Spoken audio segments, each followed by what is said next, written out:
वर्जिश। ज़िंदगी का लुत्फ़ सिर्फ तंदुरुस्त इंसान ही उठा सकता है। तंदुरुस्त रहने के लिए इंसान को वर्जिश करनी चाहिए।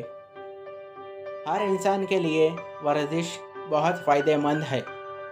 वर्जिश से जिस्म के अज़ा की क़ुव्वत और आम सेहत बरकरार रहती है। जब अज़ा में ख़राबी आने लगती है तो इनकी क़ुव्वत रोज़ बरोज़ ज़ाय होती जाती है।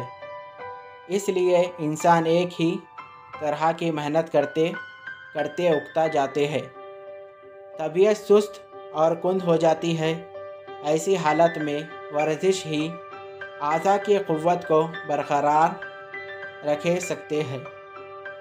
बची हुई तबीयत में ताज़गी आ जाती है। साफ़ हवा और खुले मैदान में ही वर्जिश करनी चाहिए। ताज़ा हवा और साफ़ हवा में वर्जिश करने से बहुत फ़ायदे हैं। इससे हाजमा अच्छा रहता है। हाजमे के दुरुस्त रहने से सारा जिस्म चुस्त रहता है।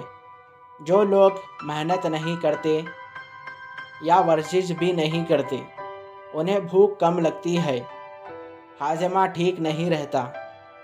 ऐसे लोगों को बीमारियां जल्द घेर लेती है। किसान और मज़दूर जिस्मानी मेहनत करते हैं, उन्हें वर्जिश की ख़ास ज़रूरत नहीं पड़ती।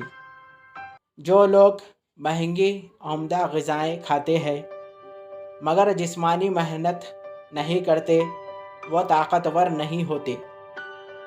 जो लोग सादा ग़िज़ाएँ दाल, चावल, रोटी, साग सब्ज़ी वग़ैरह खाते हैं और खूब मेहनत मुशक्क़त करते हैं वो जिस्मानी तौर पर बहुत मज़बूत और ताकतवर होते हैं।